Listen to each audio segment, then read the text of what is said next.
바로 두 번째 발표 맡아주신 윤은경 선생님 모시겠습니다.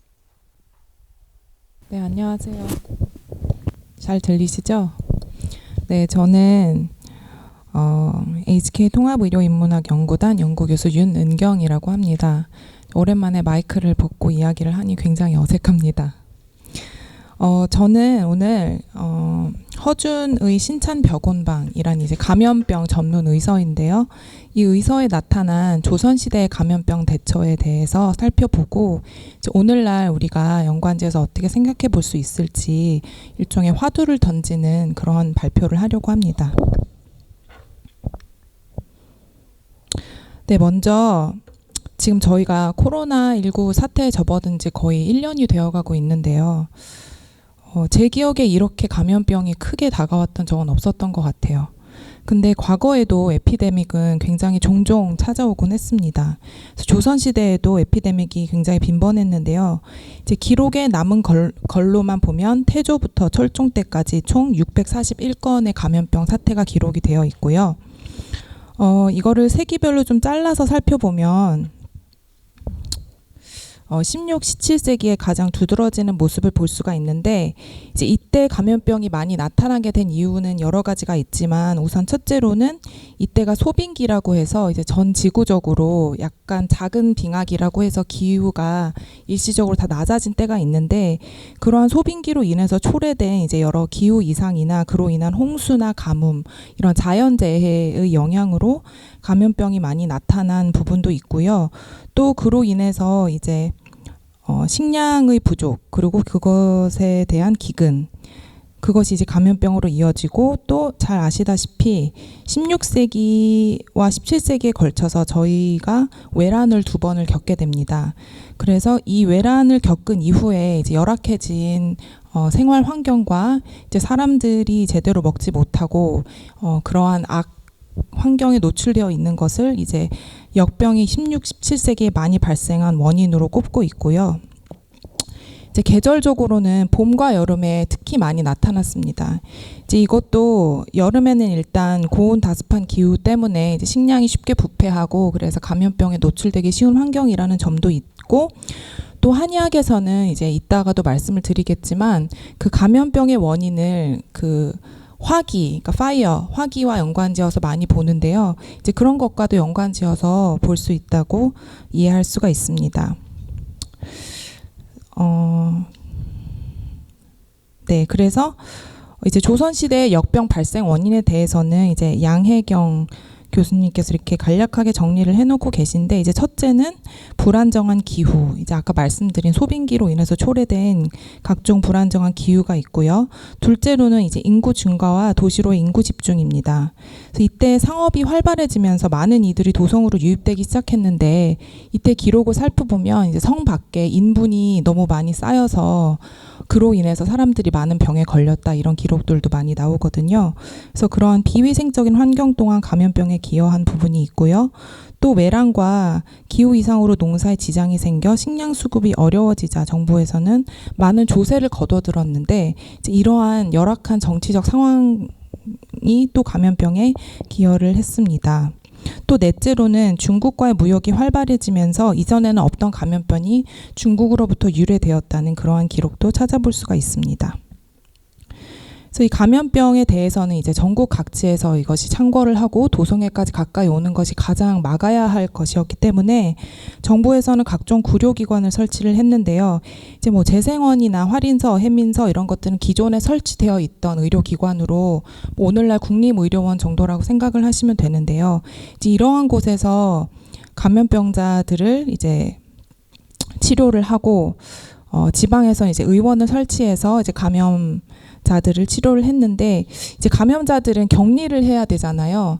그래서 이제 병막을 설치를 한다든지 또는 지방에서는 산막을 설치하고 또 하층민의 경우에는 산 쪽에 좀 이렇게 사람이 많이 모여 있는 데에서 떨어진 곳에 초막을 설치해서 그쪽에 격리를 시켜놨는데 의원의 수가 이렇게 충분하지가 않았고 또 약의 수급이 원활하지는 않아서 이제 하층민의 경우에는 거의 이제 의료적인 혜택을 받지 못했다고 볼 수 있을 것 같습니다.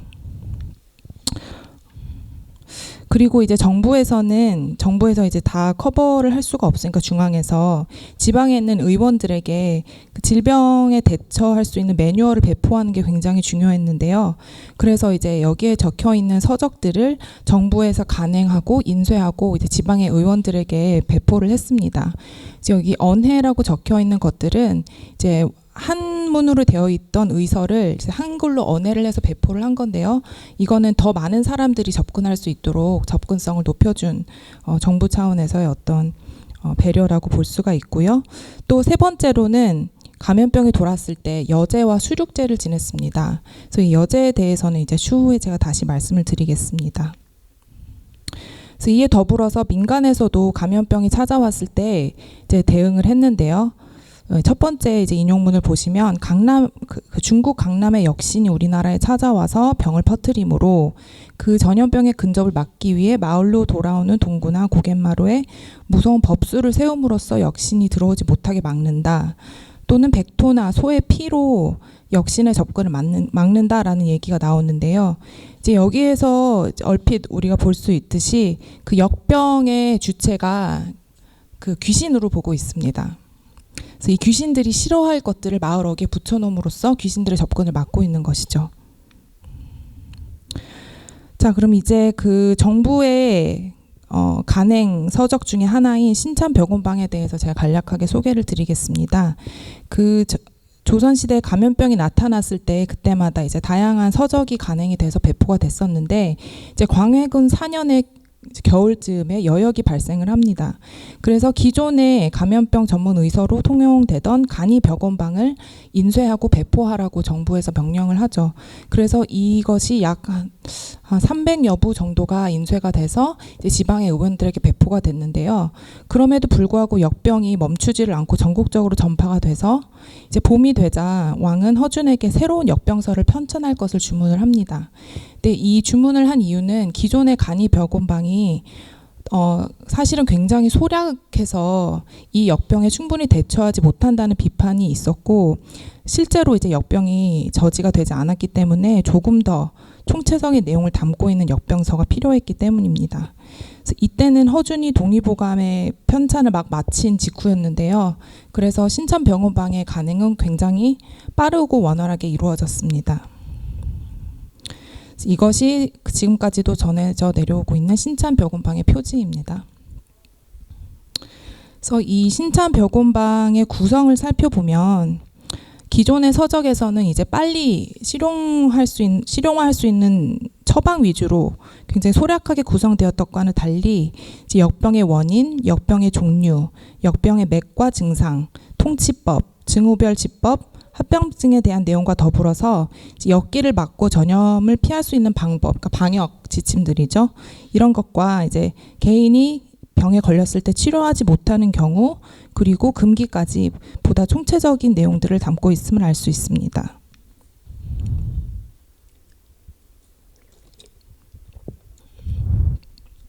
그래서 신참벽온방에 나타난 역병의 원인을 살펴보면요.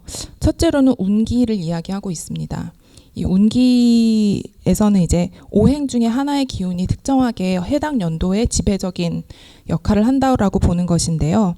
이 아까 말씀드렸듯이 화의 기운이 이제 지배적일 때 역병이 창궐한다고 되어 있습니다. 둘째로는 이제 계절과 절기의 부조화인데요. 그러니까 우리가 알고 있는 24절기가 각각의 그 24절기가 되면 어떤 특정한 계절을 보여야 되는데 그것이 어긋났을 때 이제 질병이 창궐할 수 있다라고 봤고요.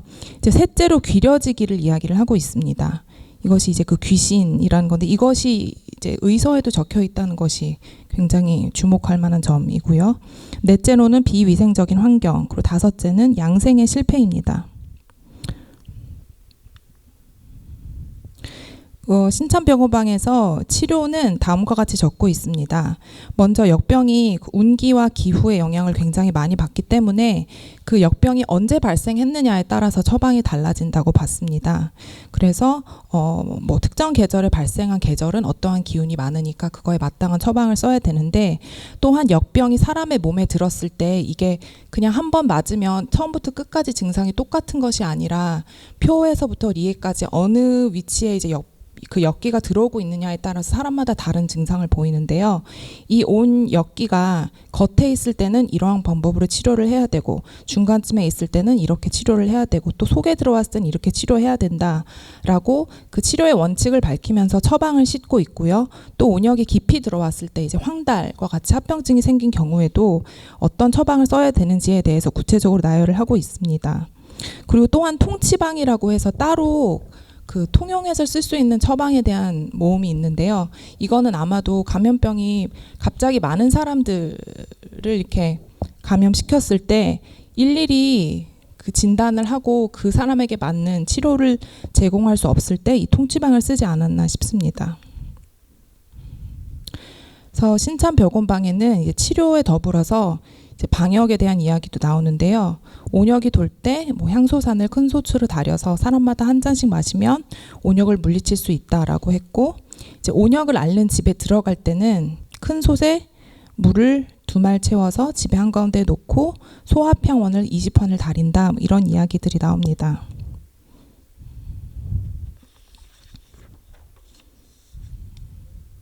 그래서 여기에 기재된 처방들은 이제 여기서 여러 사람에게 먹게 해서 이제 막는다라는 이야기가 있어서 어떤 오늘날로 치면 약간 백신에게 기대하는 효과들이 여기에 기대되었다고 볼 수 있는데요. 이 처방들은 오늘날에도 사용하는 처방들입니다. 그래서 아까 이제 역병의 원인에 대해서 5가지를 설명을 드렸는데, 여기에서 이 귀려지기에 좀 주목을 해보고자 합니다. 이 귀려지기라는 것은 한마디로 역병을 일으키는 이제 안 좋은 그런 기운인데요. 귀신이자 이 귀려지기가 역병을 일으키기 때문에 이제 아직 감염되지 않은 지역에서는 이 기운이 자신들에게 병을 일으키지 않도록 막기 위해서 이제 다음과 같은 의례를 실천해야 한다고 말을 했습니다. 그래서 뭐 마을의 지도자가 육합을 주재하는 곳에 땅을 깊이 파고 거기에 모래를 채운 뒤에 좋은 술 3대를 놓고 축원을 한다든지, 이제 여기에 쓰여있는 글자를 붉은색으로 써서 이제 마을 어귀에 붙인다든지, 그리고 그것을 복용한다. 그래서 귀신이 싫어하는 것들을 의례 형태로 함으로써 이제 막아낸다라는 것이고요. 또 이러한 이야기도 나옵니다. 환자가 있을 때 환자의 잠자리 네모퉁이에 각각 한 장씩 쑥두으로 뜸을 두고 환자가 알아차리지 못하게 한다. 또는 일상적으로 닭 우는 때마다 마음을 깨끗이 하여 사해의 신 이름을 3번씩 외면 온갖 귀신과 온역을 물리치는 데 효험이 매우 크다. 이제 이러한 귀려지기에 대한 대처가 나오는데요. 이것들이 모두 그 당시에 가장 최첨단의 의학 지식을 싣고 있던 의서에 적혀 있다는 것입니다.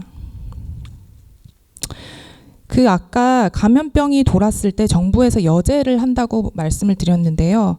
이 여제의 설행은 보통 이제 국가적인 재난이 있을 때 진행을 하던 국가 의례 중에 하나인데, 이제 전염병이 일어났을 때 보통 여제가 설행이 되었었습니다. 그래서 이 역병을 일으키는 귀신은 바로 억울하게 죽은 백성들의 기운이라고 보았는데요. 이제 전쟁이나 기근으로 때 아닌 죽음을 맞이한 백성들의 혼이 이제 억울되어서 남아있는 살아있는 사람들에게 이제 해악을 끼친다고 본 거죠. 그래서 이 귀신을 달래야지만 역병을 막을 수 있다라고 봐서 정부에서는 여제를 지냈습니다. 그래서 이 여제는 제사를 지내줄 자손이 없거나 억울하게 죽은 귀신인 여귀에게 지내는 제사인데요. 주나라 때부터 시행되던 관례입니다. 그래서 조선이 건국이 되자 이제 그 유교 정신을 모든 그 정부의 시책에 반영을 했는데, 이제 이것만 반영하지 않은 것에 대해서 이 권근이 이제 궁안에 화재가 발생하자 지적을 하면서 이것을 우리도 따라서 정례화하자라고 상소를 올리고, 그때부터 이제 여제가 시행이 되는데요. 이 여제가 어떻게 진행되는가를 살펴보면 두 개의 다른 제사로 구성이 되어 있습니다. 그래서 발고제와 본제로 진행이 되는데, 발고제는 그 본제 3일 전에 성왕신에게 우리가 이 제사를 지내겠다라고 미리 알리는 것이고요. 이제 본제가 이 여제를 통해서 달래려고 하는 그 무사 귀신들에게 지내는 제사인데, 제가 이쪽 분야의 전문가는 아니지만 이 두 가지 제사로 나뉘어졌을 때 그 발고제와 본제에서 그 대상이 되는 그 신이 다르다는 게 굉장히 특이한 점이라고 해요. 그래서 처음에는 이제 발고제는 성왕신에게 드린 후에 본제 충문 무사 귀신에게 이제 가한다는 게 굉장히 특이적이라고 하는데요. 이 무사 귀신이 이제 아까 말씀드렸던 그 역병을 일으키는 여귀들입니다. 그렇다면 이 여귀가 누구인가에 대해서 조금 더 알아보겠습니다. 여라는 글자는 위태롭다, 사납다라는 뜻으로 제사를 받지 못해서 이제 억울하게 그 원한을 가지고 있는 포악한 귀신이 산 사람에게 횡포를 부리는 이제 그 귀신들을 말하는데요. 이 귀신들은 어떤 한 개인이 아니라 불특정 다수의 원귀입니다. 그래서 이 원귀들이 어떤 자들이 이 무사 귀신이 되는지에 대해서 국제 올해의 설에 다음과 같이 적고 있는데요. 이것은 이제 당시 사람들이 생각하는 가장 불행한 죽음의 목록이라고 보시면 됩니다. 그리고 이 여제와는 별도로 별여제라는 것도 있었는데요. 이거는 이제 여제는 정기적이었다면 별여제는 이제 비정기적으로 시행이 됐던 것으로 이제 특정 재앙이 나타났을 때 그 재난의 원인인 원기들을 달래기 위해 지낸 것입니다.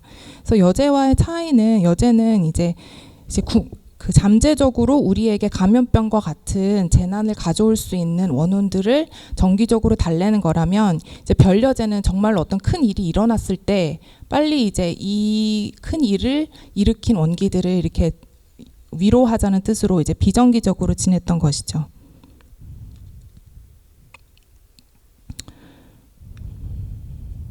그래서 이 여제의 의미를 다시 한번 살펴보자면, 가족 중심의 조상 제사가 시행되던 당시 조선 사회에서 이제 배제된 자를 위해서 이제 아버지인 국왕이 행한 의례로 죽은 백성들에게 베푸는 어진 정치의 연장선으로 인식하고 있음을 알 수 있습니다.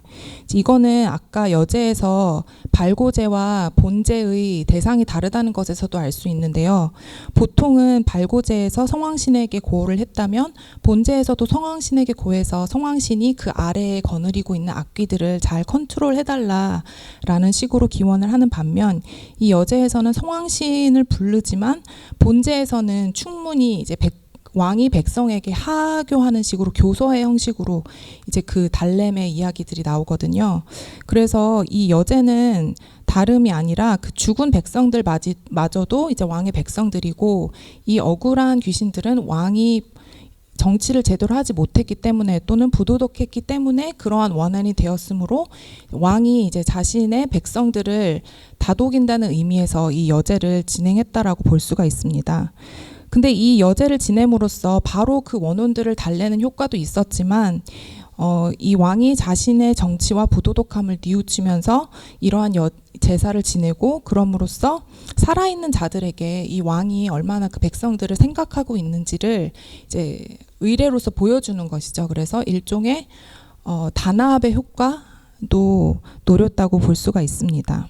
그래서 결국에는 이 여제의 목적은 백성의 구휼이고, 이 백성에는 산자와 죽은 자가 다 포함이 되는 것이죠. 그래서 이제 한국학자인 왈라봉 교수는 이렇게 정리를 합니다. 여제의 설행은 조선 사회의 전반적인 유교화를 겨냥한 캠페인이고, 1900년대 초기에 폐지된 후에도 여전히 지방 곳곳에서 잔류 현상이 남아있는 것을 보면, 여제에는 역병이 도는 동안 위안을 받고자 하는 대중적이고 지역적인 요구가 있다라는 것입니다. 이 말은 단순히 이것이 정부에서 실천한 어떤 하나의 권위를 강화하기 위한 일방적인 쇼가 아니라 지방에서도 이거에 대한 요구가 있었다는 것이죠. 그렇다면 다시 신천벽온방이라는 감염병 전문 의서에서 역병의 원인으로 귀려지기를 지목한 점에 주목을 해보겠습니다. 그 여제를 통해서도 알 수 있듯이 정부에서도 역병의 원인으로 귀신을 지목을 했는데, 이는 역이가 되어버린 불특정 다수의 죽음은 정치 실패의 결과이기 때문에 왕의 부도덕함을 결국 원인으로 삼고 있음을 알 수 있습니다. 그래서 여제는 이러한 분열을 봉합하려는 시도이고, 아까 말씀드렸듯이 여제의 형식에서도 이것은 왕이 죽은 원한을 직접 달래려는 시도이자 살아있는 백성들에게 왕의 어짐을 어필하려는 의례라고 볼 수가 있는데요. 이제 의서에서는 정부의 의례를 말하지는 않았지만 그 감염병의 원인으로서 귀려지기의 존재를 명시를 했고, 그 귀려지기를 막기 위해서 이제 그 마을이나 이 서적은 이제 마을마다 배포를 해서 거기에서 전염을 막도록 한 것이니까요. 그 어떻게 하면 그 여기들이 가까이 오지 못하도록 실질적인 방역에 이제 요구되는 의례들을 적고 있음을 볼 수 있는데요. 그래서 이 여제에서 달래려고 한 그 영혼들과 신천병호방이 싣고 있는 원인으로서의 귀려지기를 연결해서 보면 그 당시의 어떤 병인관을 알 수가 있습니다. 그래서 신천벽온방에서 나타난 내용과 당시 정부의 여제 설행은 오늘날에는 어떤 의미가 있을까요? 오늘날에는 이제 과학기술의 발전으로 우리가 코로나 바이러스를 눈으로 식별하고 그것의 신체 내 존재 유무를 금방 알아낼 수 있는 진단 키트까지 나왔죠. 근데 코로나의 원인이 밝혀진 것 같아도 여전히 사람들은 왜 코로나 바이러스가 우리에게 전염되었는가에 대해서 의문증이 풀리지 않은 것 같습니다. 그래서 얼마 전에도 이 바이러스의 구조상 우한의 연구실에서 조작했을 거란 연구 결과가 발표되기도 했죠. 그러니까 WHO에서도 여전히 코로나 병의 원인은 코로나 바이러스다라고 말을 하지만 이걸로는 이 감염병이 왜 생겼는가에 대한 사람들의 궁금증이 해소가 되지 않는 것 같습니다.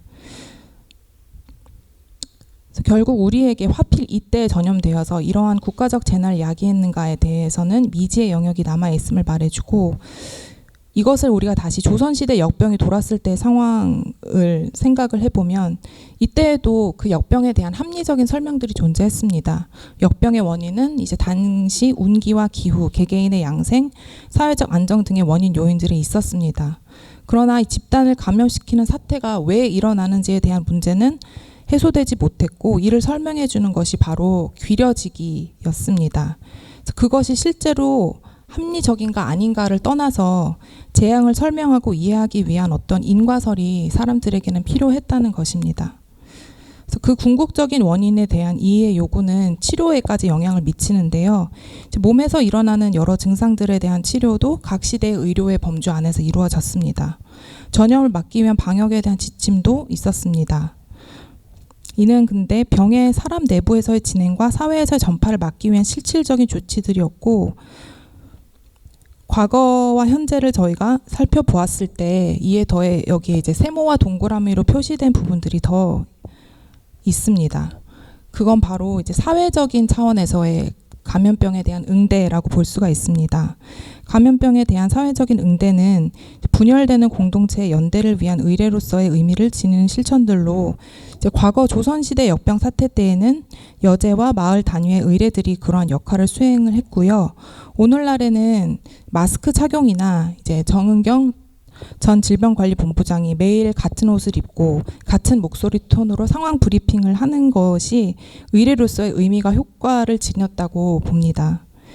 그래서 신천벽온방과 당시의 여제에서 우리가 알 수 있는 것은 의학의 변화와 병인관의 변화에도 불구하고 감염병이라는 특수한 상황에 당하여 사람들이 그때나 지금이나 공통적으로 요구하는 것들이 있다는 것입니다.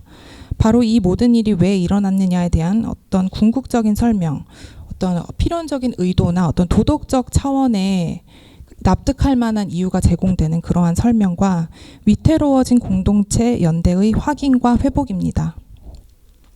이상 발표 마치겠습니다.